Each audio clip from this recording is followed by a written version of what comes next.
Hello again. Thank you for joining us. This is Space Nuts, where we talk astronomy and space science. My name is Andrew Dunkley. Great to have your company. Well, you've probably been listening to Jonty for the last few weeks with Fred overseas gallivanting, as he does. He loves to gallivant. And he's back. And what we're going to talk about today, all sorts of things. A Blue Origin blowout. You've probably seen the footage. Wow. Primordial black holes, gravitational microlensing, and is dark matter a furphy? We'll deal with all of that today on Space Nuts. 15 seconds. Guidance is internal. 10, 9. Ignition sequence start. Space Nuts. 5, 4, 3, 2. 1, 2, 3, 4, 5, 5, 4, 3, 2, 1. Space Nuts. Astronauts report it feels good. And he's back, and he's looking well. It's Professor Fred Watson, astronomer at large. Hello, Fred. Hello, Andrew. You're looking well too. It's nice to see you. Yeah, it's good to see you too. I mean, it's been a while for both of us because we had to do a lot of catch-up episodes, but we didn't quite have enough time to cover everything, so we brought Jonty in.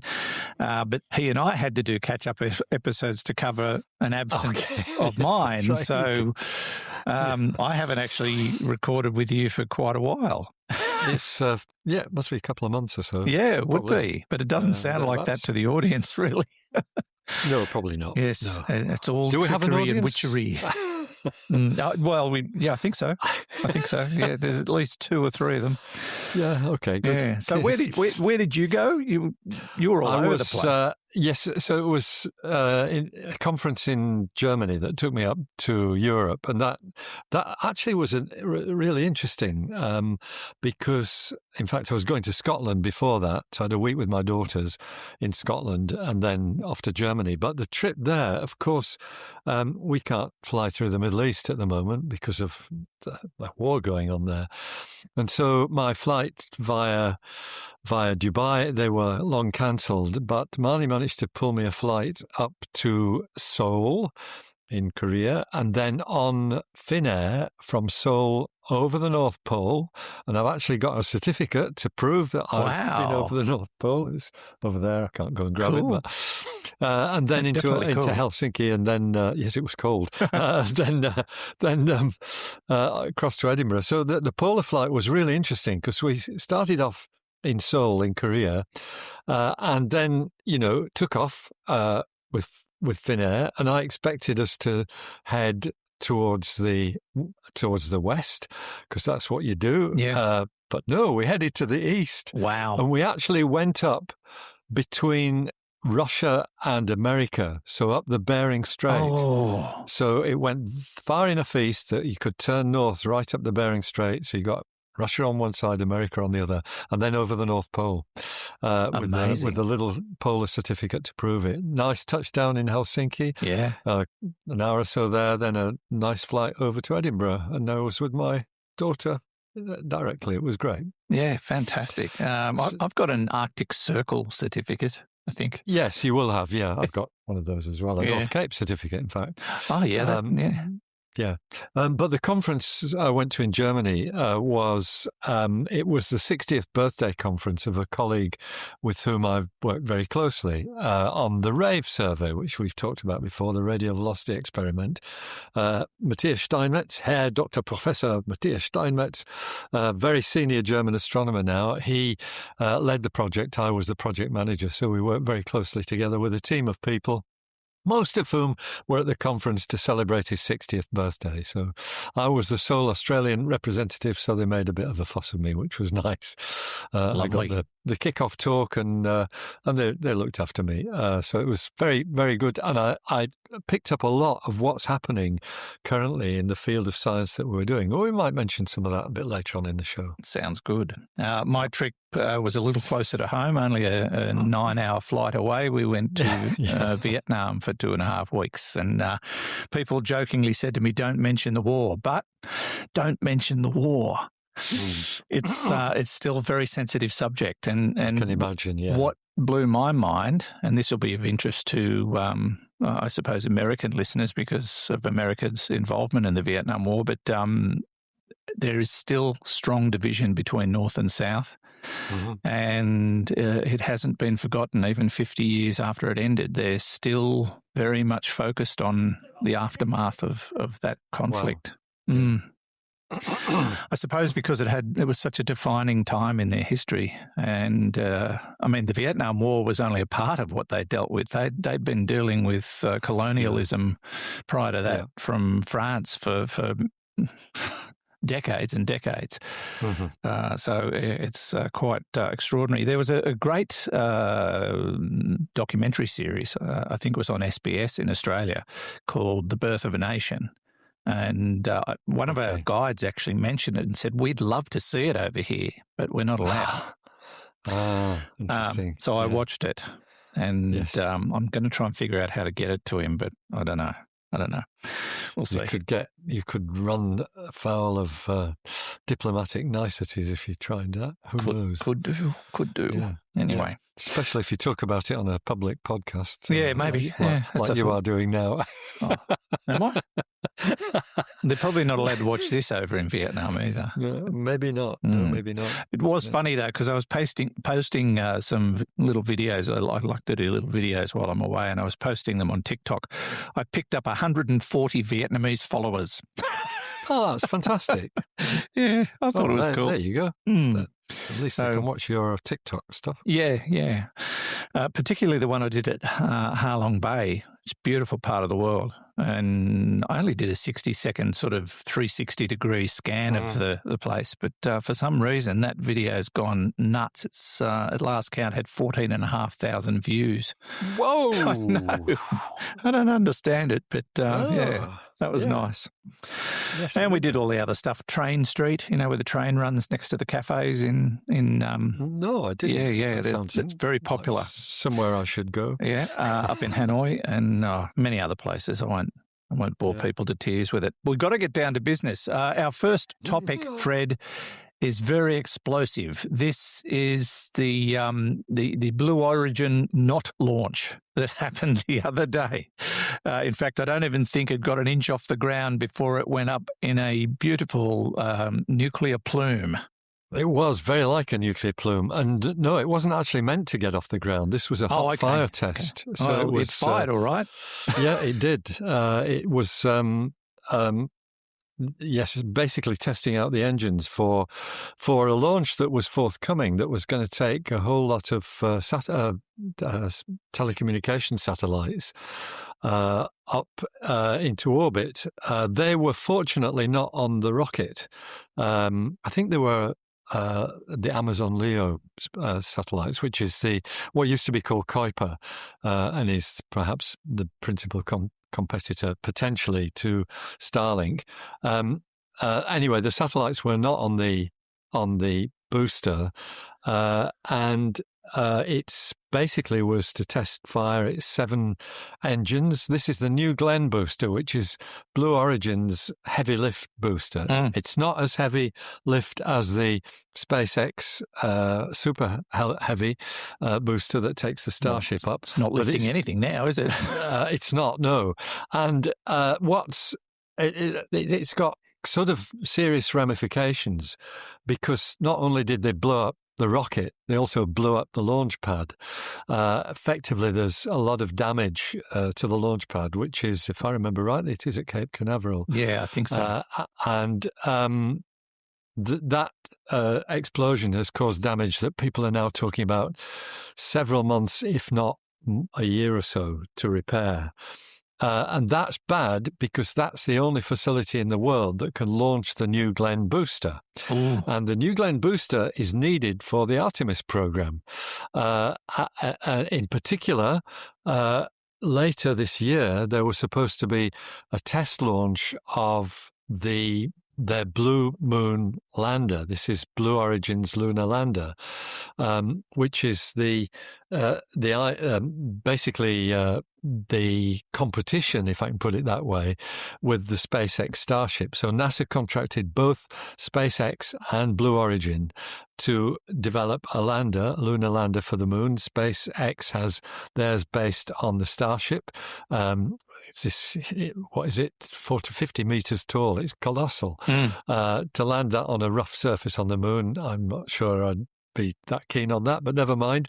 The Blue Origin version, the Blue Moon, as it's called, that is only 8 stories high, so it's shorter. But these two are both in the running to land the first astronauts on the lunar surface in 2028. Yeah. So there was going to be a test of the New Glenn heavy lifter lifting up a Blue Moon landing vehicle, a prototype landing vehicle, into orbit, and actually to touch it down on the moon. And that was supposed to happen this year. That's clearly off the agenda now. Yeah. And so it's not going to happen. Actually, it's a little bit sad because I've just read today that lunar lander, which of course wasn't on board the rocket when it exploded, has just passed with flying colours its environmental test. There's an environmental test that everything goes through. It's in a huge vacuum chamber, which is a NASA facility, and you can change the temperature to match those huge extremes of temperature that you will get on the moon. So their prototype lunar lander, the Blue Moon Mark I, which is called Endurance, which is a great name because that's not what's happened to the booster, but Endurance has passed with flying colours. Sadly, at the moment, there's nothing to take it into space, so we'll have to see how that evolves. Yeah, I think. You and Sorry, I spoke about NASA looking at other options other than SpaceX not long before you went away, and Yep. and now this is kind of, for want of a better term, blown up in Blue Origin's face because that takes them off the table, doesn't it? It seems to for a while, unless they can do some very rapid repairs to the launch the launch site. The launch facility. So, yeah, it could push back. So the idea was that late next year, there would be the Artemis 3 flight, which would consist of these two potential lunar landing vehicles, the Starship on SpaceX's side, the Blue Moon on Blue Origin's side. They were both going to be launched into Earth orbit to have rendezvous tests to demonstrate their viability when you link them to the Space Launch System, basically the Orion spacecraft, which is what took the Artemis 2 astronauts around the moon. Yeah. That will take Artemis 4 astronauts to the moon, but to land, they've got to transfer into another spacecraft and land on the lunar surface. So all that, I think, is being thrown into question with this explosion. We will wait to see. It's still too early. We don't even know what caused it yet.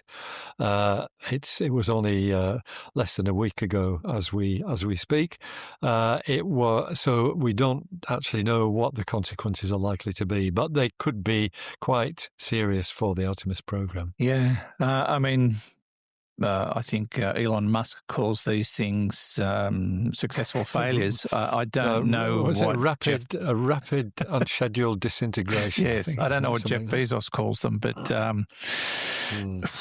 yeah, hopefully they can get down to the bottom of it. But it does throw a spanner into the works. Maybe it was a spanner thrown into the works that caused the explosion. Who knows? Yeah. The one good news story, part of the story, is nobody was injured. Wow. Because when as you said, it looked like a nuclear explosion. It was incredible, and so there was huge potential for injury there, but everybody was accounted for. I actually read today that some people who watched the explosion, this sort of demonstrates how big and powerful it was, took 37 seconds to feel the shockwave.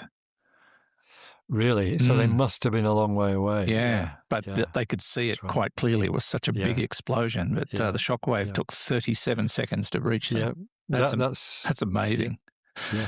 Yeah. All right. It does sort of throw into question the future of Blue Origin partnering with NASA for Artemis 3, but never write these people off, I've discovered. Oh, no. No, we're not doing that. They will rise phoenix-like from the ashes, but the question is how soon and what it will do to NASA's schedule. Exactly. With Artemis, yeah. More to come on that, and you can read about it at the Conversation website. This is Space Nuts, Andrew Dunkley with Professor Fred Watson.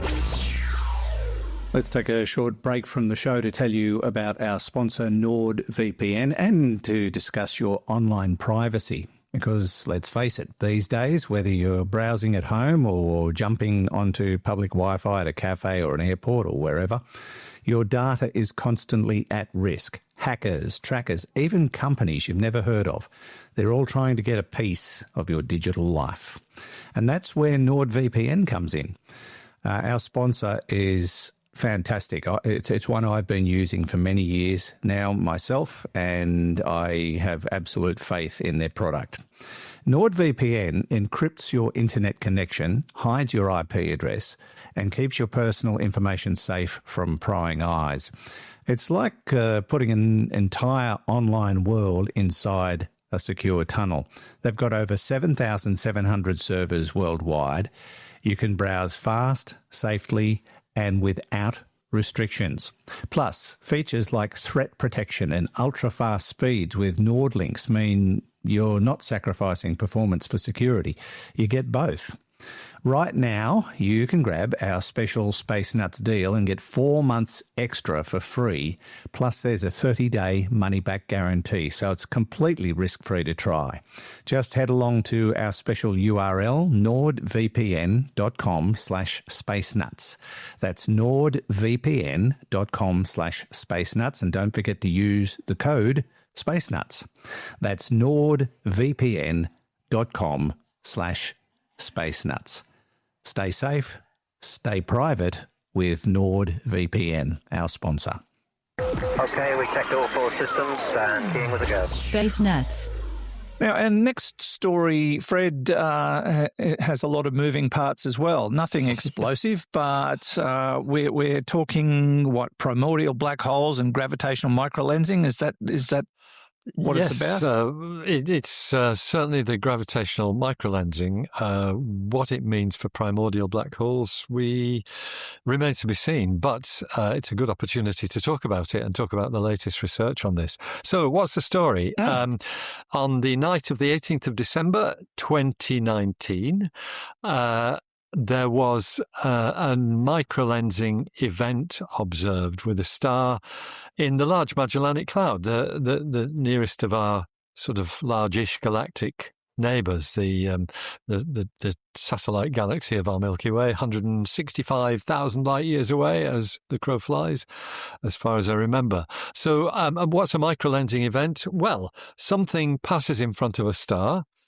You can't actually see the something because it's too faint.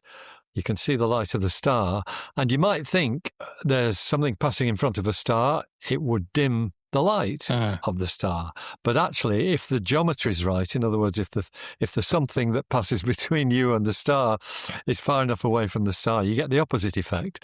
The distortion of the space around the invisible object actually acts as a magnifying glass. And so you get a brightening of the light of the distant star. And this is a phenomenon known as gravitational microlensing. It's well established, well observed.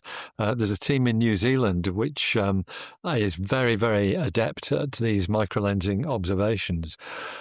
So what we see when that happens is a rise in the brightness of the star and then a fall in the brightness of the background star, which we call a light curve. It's the way the light changes over time. You can plot it out as a graph.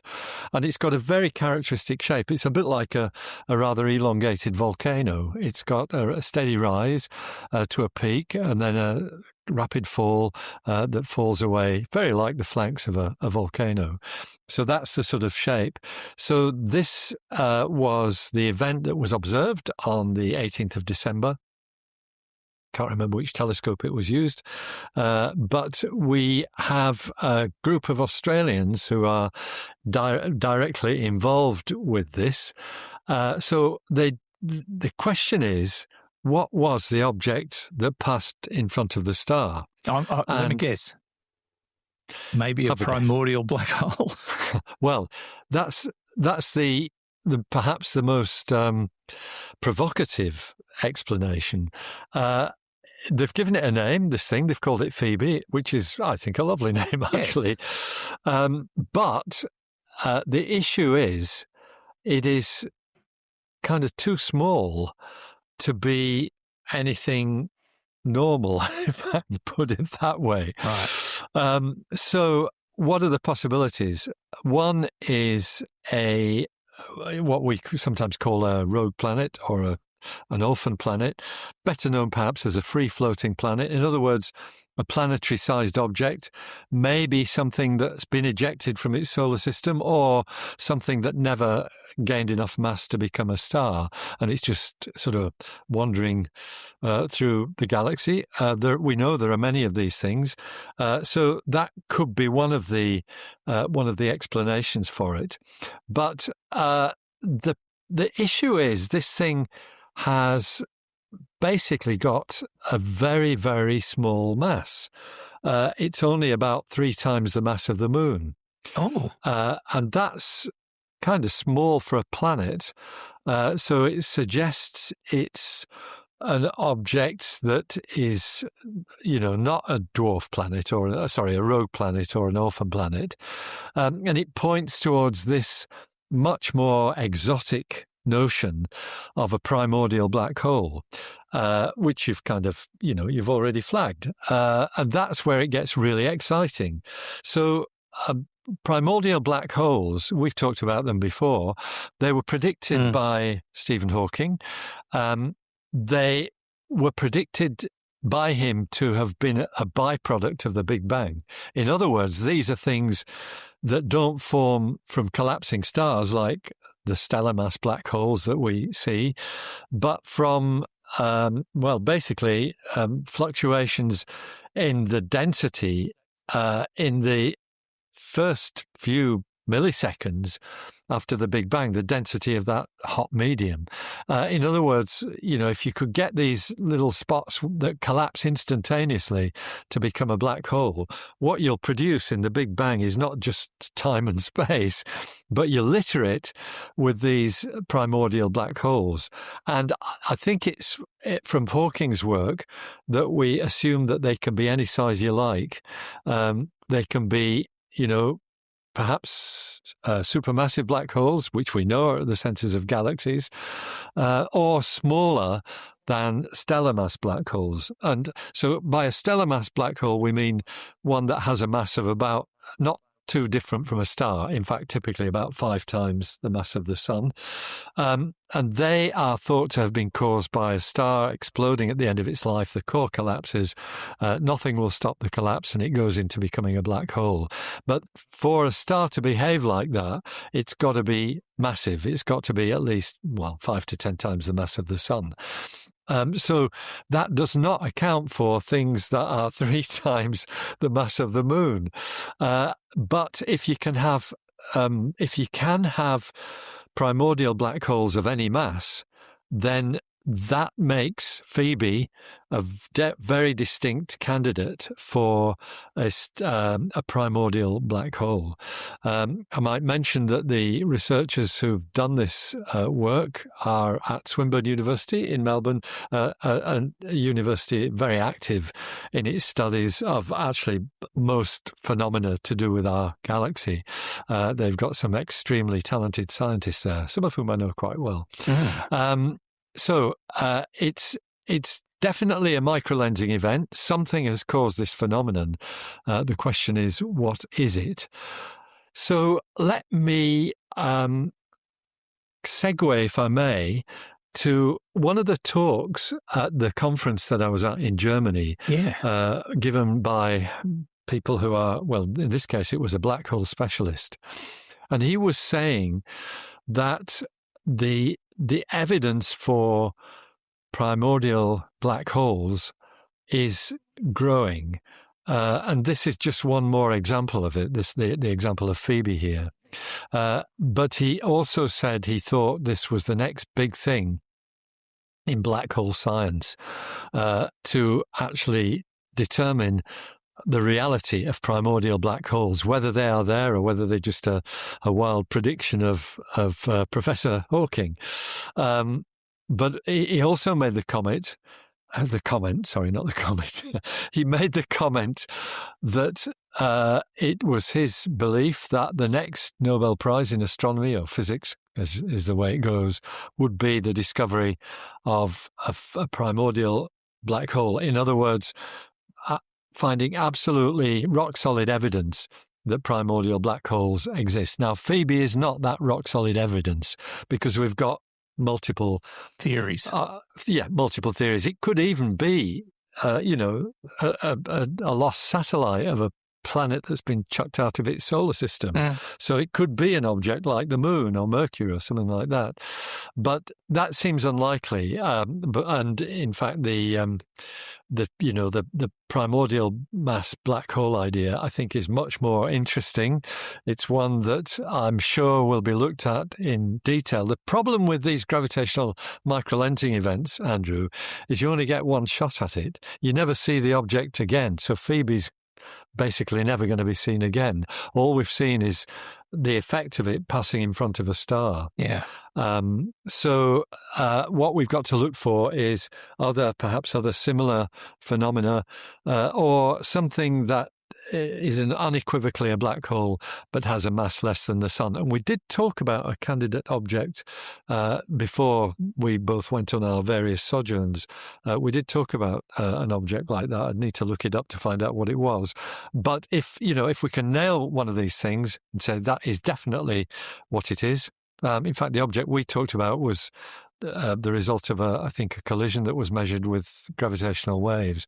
So all this is perhaps pointing to the idea of primordial mass black holes. Somebody will nail it before too long, and they'll probably get the Nobel Prize.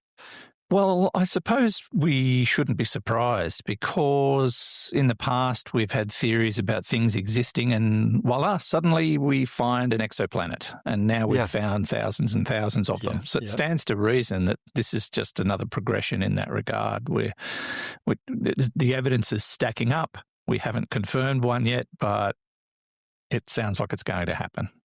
Yeah, I think that's right. I think we're on the track of a whole new regime of physics. And of course, primordial black holes are one potential candidate for dark matter, which was ruled out in the 1990s, maybe prematurely. It was ruled out because we didn't see a whole lot of these microlensing events, which you'd expect to see if there was a lot of primordial mass black holes. Maybe it's just that we weren't looking hard enough, that we missed them. Maybe. I never look hard enough for anything. No, well, that's because you're male. Yeah, you're a bloke. And we don't. We look at something and we just don't see it. No.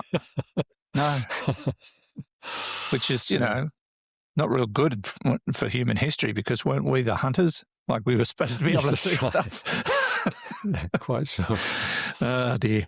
It's a really fascinating story, and I venture to say there'll be more on this in the not-too-distant future, but you can read about it, a great article about it on the universetoday.com website. You're listening to and possibly viewing Space Nuts with Andrew Dunkley and Professor Fred Watson. Roger, you're loud and clear here also. Space Nuts.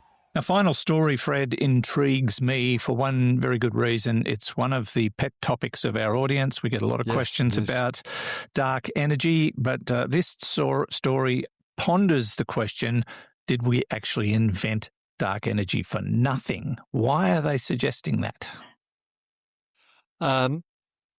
It's all mathematics.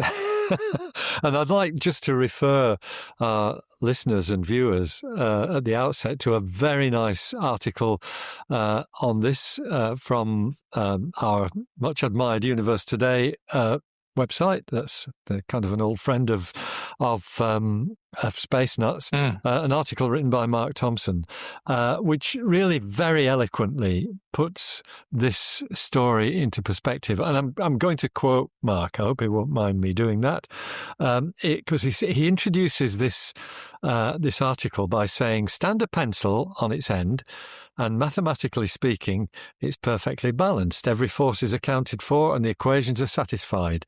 And yet you already know what happens next. The slightest disturbance and it topples. A solution that exists on paper but can never survive contact with reality." In other words, something that's stable but only stable briefly.